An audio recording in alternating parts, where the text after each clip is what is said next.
7 स्थान शिवलिंग के बताए हैं जहां पर भूल से भी अगर कोई चंदन की उंगलियां लगा देता है।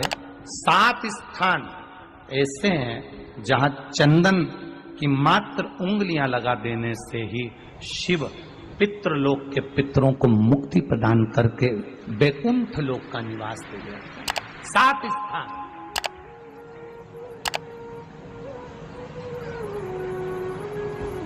और वो 7 स्थान जो चंदन के बताए गए हैं, पहला भगवान देवाधिदेव महादेव के शिवलिंग पर चंदन का लेपन। समझ लेना जरा बहुत अच्छे से। आपको लगता है स्वप्न में कोई मुर्दे दिख रहे हैं, या कोई जल रहा है, या कोई मर रहा है, या कोई चला गया है, ऐसा भय लगता है। बच्चों को मानी भेजूंगी ऐसा हो जाएगा, पति को मानी भेजूंगी ऐसा हो जाएगा, कोई हमारे कोई गलत तो नहीं कर रहा है, आपको लगता है। 7 स्थान चंदन के बताएं महाराज। पहला शिवलिंग, दूसरा जहां गणेश जी का स्थान है, मालूम है ना सबको, जम के बोलो जरा, मालूम है ना सबको, जहां गणेश जी का स्थान है वहां अलग से गणेश जी बैठे, वहां नहीं। शिवलिंग में जलाधारी के ठीक सामने राइट में गणेश, लेफ्ट में कार्तिकेय, बीच में अशोक सुंदरी।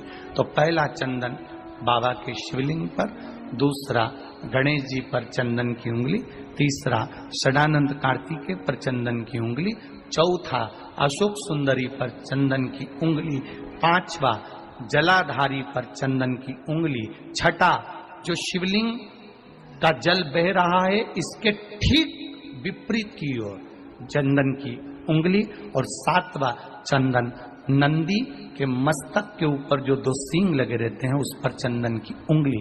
ये कब लगाई जाती है? या तो अमावस्या के दिन।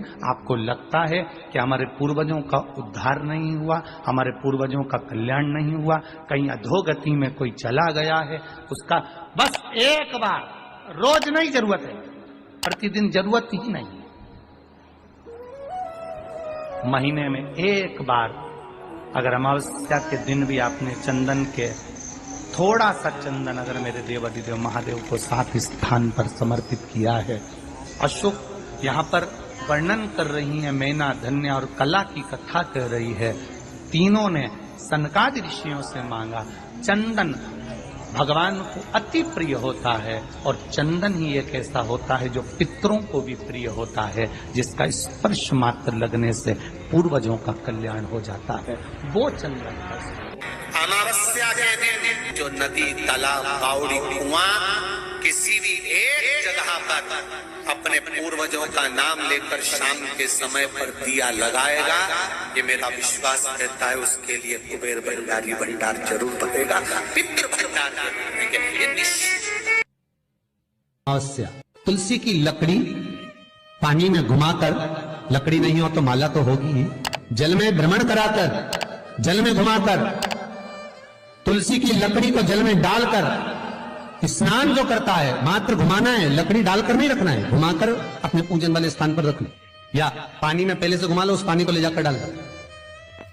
अमावस्या जो जीव करता है, सोमती पड़ती है, सोमती अमावस्याएं पड़ती है, शनिचर अमावस्याएं पड़ती है, सारी अमावस्या का पुण्य उस जीव के खाते में चला जाता है। तो अच्छे से ध्यान रखिएगा, आप ब्राह्मण को भोजन कराएं ना कराएं, आपने धूप छोड़ी ना छोड़ी वो पता नहीं, गाय को रोटी दी ना दी, स्वान को भोजन दिया ना दिया, कौवे को भोजन दिया ना दिया, चलेगा।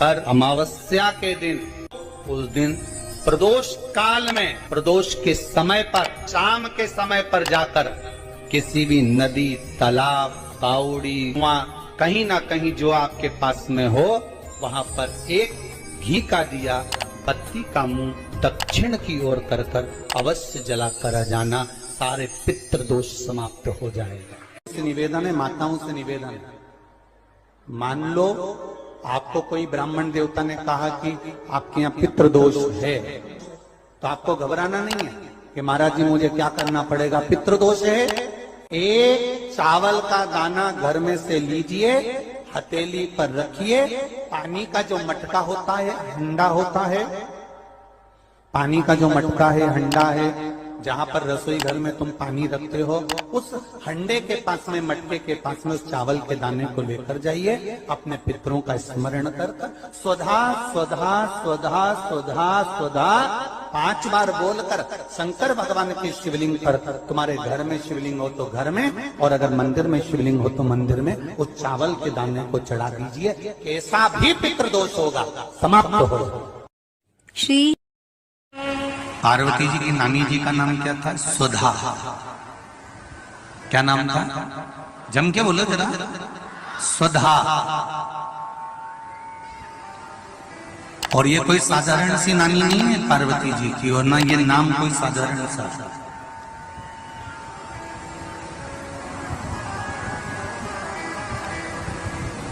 ये वो सुधा है जो पितरों की धर्म पत्नी है, और पितरों की धर्म पत्नी है।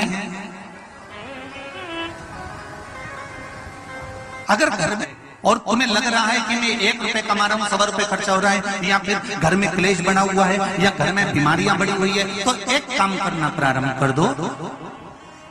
शिव जी के मंदिर में एकादशी के दिन जब आप जल शंकर को चढ़ाने तो रोज ही जाते हैं, जब एकादशी का दिन रहे और शंकर जी के मंदिर में आप जल समर्पित करें, तो 3 बार मुख से स्वधा स्वधा स्वधा या स्वधा स्तोत्र का पाठ, जिसमें 12 श्लोक ब्रह्म वैवर्त पुराण के अंतर्गत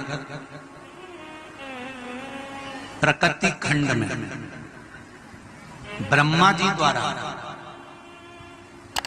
स्वधा स्तोत्र के पाठ का महत्व बताया। कोई कहे कि सियोर वाले महाराज ने ये स्वधा स्वधा स्वधा मंत्र कहां से दिया, तो आप उसको बता देना। ब्रह्म वैवर्त पुराण के प्रकृति खंड में से ब्रह्मा जी ने इस स्वधा स्तोत्र पाठ को प्रकट करा था, और स्वधा के मूल मंत्र का स्मरण कराया। इसमें 12 श्लोक हैं स्वधा स्तोत्र में। अगर स्वधा स्तोत्र नहीं पढ़ सकते तो 3 बार मुख से क्या बोलना है? जम के बोलो जरा। स्वधा स्वधा स्वधा।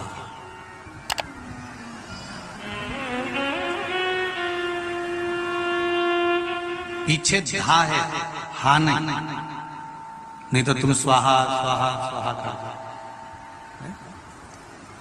पीछे क्या है? धा, धनुष वाला। फिर से एक बार बोलिए 3 बार। स्वधा स्वधा स्वधा। और एक बात और ध्यान दीजिएगा,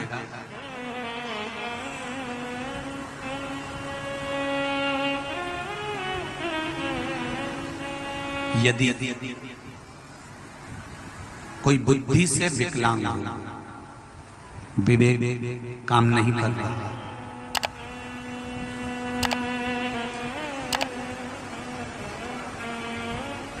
अगर विवेक काम नहीं कर रहा हो, माइंड से कोई कमजोर हो, तो जब स्वधा के नाम से आप शंकर भगवान को जल समर्पित करें, स्वधा स्वधा कहकर उस जल को समर्पित करें, तो पितरों का स्मरण कर कर वही स्वधा को समर्पित किया गया जल, जिसको विवेक की तकलीफ होती है, बुद्धि की तकलीफ होती है, अपने पितरों का, अपने पूर्वजों का स्मरण कर कर उस जल को उस विवेकहीन व्यक्ति के दोनों भुकुटियों के पास में लगा देना चाहिए। थोड़ा सा एकादशी के दिन अगर जल चढ़ाने जाओ तो 3 बार मुख से बोलिएगा। फिर से बोलो एक बार। स्वधा स्वधा स्वधा।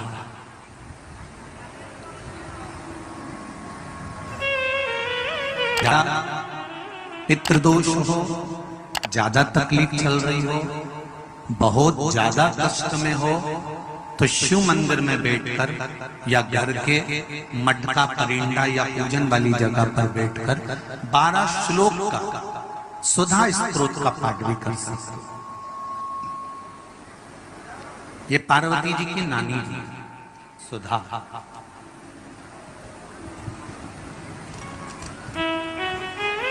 जो भगवान शिव का अभिषेक करना, पूजन करना, अर्चना करना, मंत्र जाप करना, स्मरण करना, नित्य प्रति शिव पूजन में डूबी रहना, इनका एक ही काम था। थी पितरों की पत्नी,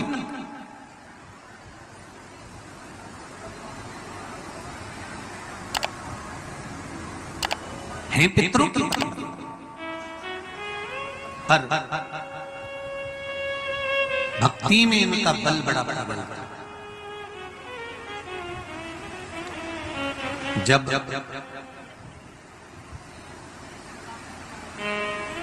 मैनावती के गर्भ से गंगा मैया का जब प्रागट्य हुआ था और प्रागट्य होने के बाद में संतान आगे नहीं हुई, तब माता मैनावती ने सुधा माता से पूछा था कि माँ मेरे गर्भ से और संतान नहीं हो रही। तब सुधा ने उनको शिव आराधना का भाव बताया था। तब मैनावती के गर्भ से पुत्र हुआ था जिसका नाम मैनाक पर्वत हुआ था। मैनाक पर्वत के होने के बाद फिर मैनावती के गर्भ से एक बेटी का जन्म हुआ था जिसका नाम माता पार्वती थी।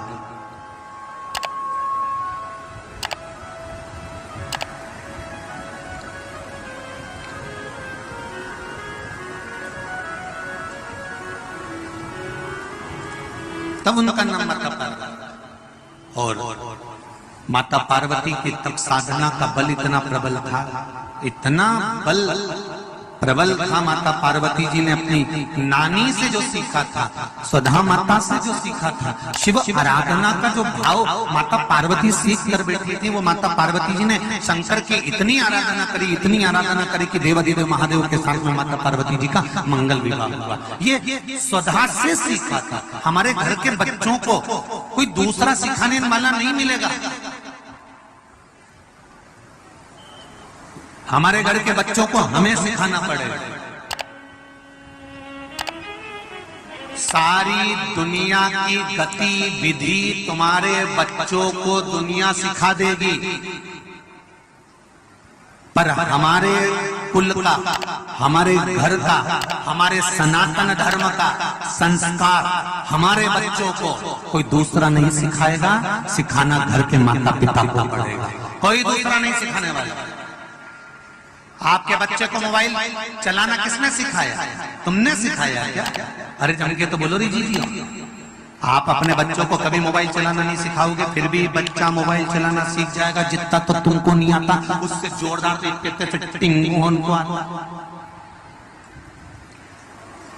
उसको किसी ने सिखाया? जम के बोलो जरा।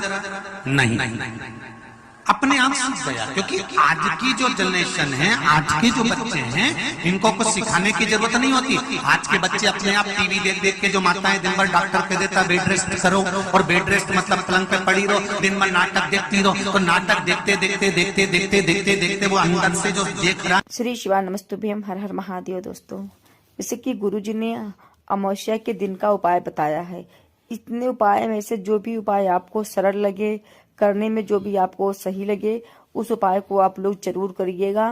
जितने भी पितृ दोष आपके घर में होंगे सब समाप्त हो जाएगा, पितरों को शांति मिलेगी। अमावस्या का दिन जो होता है ये पितरों का होता है।